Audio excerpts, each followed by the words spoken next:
Patton Heals for IMAR Insurance. Get an online quote and instant cover anywhere, anytime. Visit imar.com.au. Don't forget, mate, have joined us on the show. They're award-winning Aussie service mobile plans for just $20.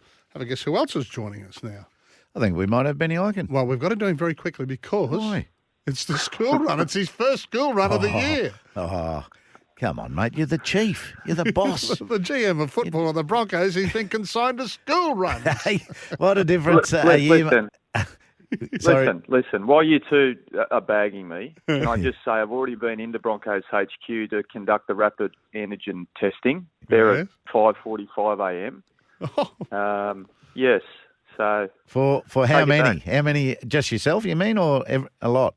No, everyone. So everyone under the Apollo protocols handed down by the NRL, staff and players, unless you get a reprieve, a 6-week reprieve if you've had COVID, has to be tested before they enter the building, which happens every training day and has happened since the start of training when we return January 6th. No wonder we can't get any. That's right, mate. How's the feeling? A tale of 2 years. You know, last year it was, the perception of more chaos than this. We've got a CEO, we've got a football chief, we've got a coach, an experienced captain. Is it as settled as it feels to us? Yeah, it's more settled than it was. You know, I think last time we spoke, sort of December last year, there'd been a whole lot of churn through the organisation, turnover of staff in key positions. The same thing had happened on the roster, come out of a couple of years where there'd been, changeover of coaches, Bennett into Seabold, into Interim, into Kevy. And the theme for us going forward was just sort of get everyone clear on their roles, change a few things here and there. There was a lot of good stuff being done by a lot of good people, but it was just sort of none of it was really connected. Get it reconnected, get everyone focused, and then now we're just in this process where we're letting it settle in. And it certainly feels that way. That's the feedback I get from the players. All the staff seem energised and ready for the season. So not having been here this time last year, I've got nothing to compare it to. Yeah. But certainly from my perspective, it feels like it's heading in the right direction. Great. Was it a no-brainer, Reynolds, for captain? And what's he going to bring in your mind? So I think it was a no-brainer in the sense that, he's come out of a grand final side, been the captain there, and anyone that's seen him play understands how calm and composed he is. There's no doubting since his injection into the team, particularly when a football's in play, that everything just lifts a cog or two. And I see him with the players. He operates at every level. He does it really easy. He's a great communicator. His football IQ is through the roof. And he gets on really well with the head coach. And that was the big thing for us. Beyond Adam Reynolds, we also brought in Ryan James and Kurt Capel. Is Kevy and the coaching staff have 3 senior players who are all very good still on the field, but also excellent communicators. So these guys, Capel, James, and especially the captain Reynolds, have become an extension for the coaching staff into the playing group, which is really important. Yeah, very good. That was so good to hear a captain being able to say anything less than top 8 is not going to be good enough, boys, because that's going to influence a lot of great talent. Absolutely. I mean, he's just come off a grand final, as has Kurt Capel. These guys have high expectations of themselves and every team that they play in. And I know that certainly resonated with Kev.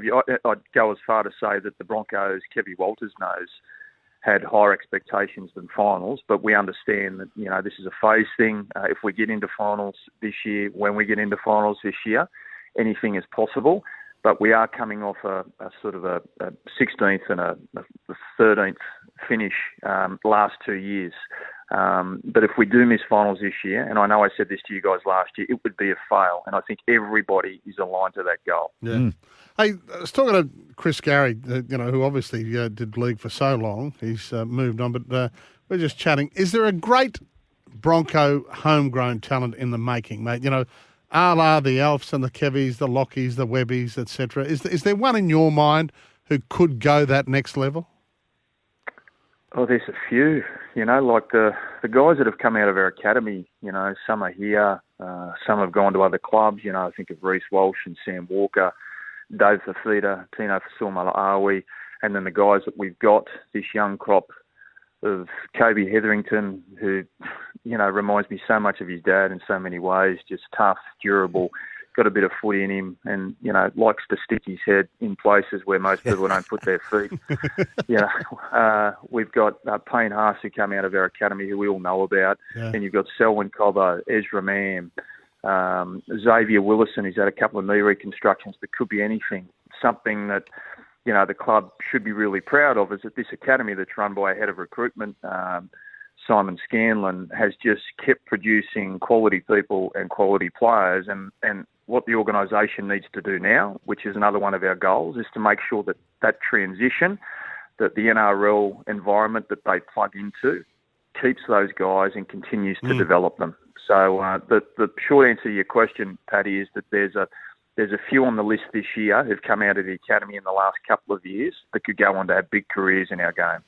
That never seems to have been our problem, hey? Like we probably got a little too young and not enough experience up front, which you've addressed very well. Well, how are the players looking? Are they shredding like David Fafita? We've seen him down the Gold Coast. How fit are we looking? Yeah, they've improved. So I got the testing results through last week, and there's been some significant improvements. And that was one of the goals for Kevy and our head of performance, Dave Ballard, is we wanted to lift training intensity. We want to push these guys to the edge. You've got to be careful these days. And I know sports science is a dirty word for a lot of old timers, but you can't ignore it, because if you do, you don't recover well enough, you lose ground against your opposition. So there's been multiple weeks now where we've taken these guys right to the edge. That included the old-fashioned army camp, see how they reacted, not just for physical purposes, but you've also got to test them mentally, see how far they can push themselves. And as of last week, when they did the testing last Monday, the results came back in.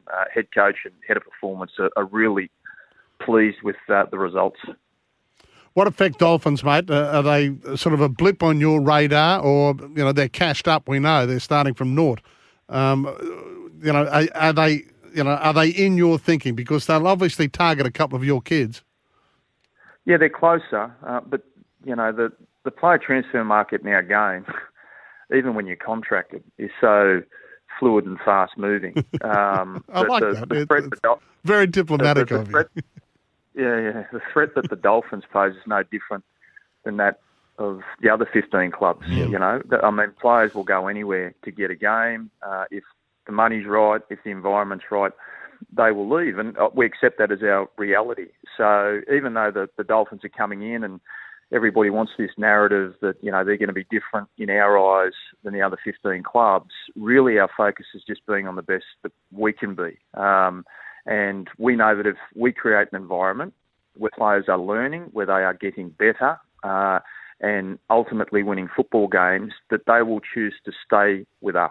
That's our goal. If we let the Dolphins become a distraction, then, I think we take a step backwards. So while I think it's a fantastic thing that they're coming to the competition, because I think it'll do wonders for rugby league in Brisbane. At the moment, the Broncos are just focusing on the Broncos. Yeah, very good, mate, very good. The NRL maybe tweaking up the judiciary a little bit, and the rule refinements. What are you thinking of them? Look, I'm not a massive fan of how often we change the rules, especially when we start introducing new rules to counter the new rules that were introduced last year. Yeah. I just think that can become a bit flippant, and very quickly you can end up with a game that doesn't look and feel like the one you want it to be. I just think they've got to get the balance right. So, look, they said that this will be the last round of changes for a while, so we'll take them on their word. But certainly something needed to be done about the six again. I don't know where the concussion stuff, the policing of the high tackle will land, because often that's just interpretations. It comes down to the match official and how he's seeing things. But I think right now that whatever gets introduced this year, and it hasn't been significant, they now just need to let it settle for the next 2, 3, 5 years. Agreed. 5 years. Agreed.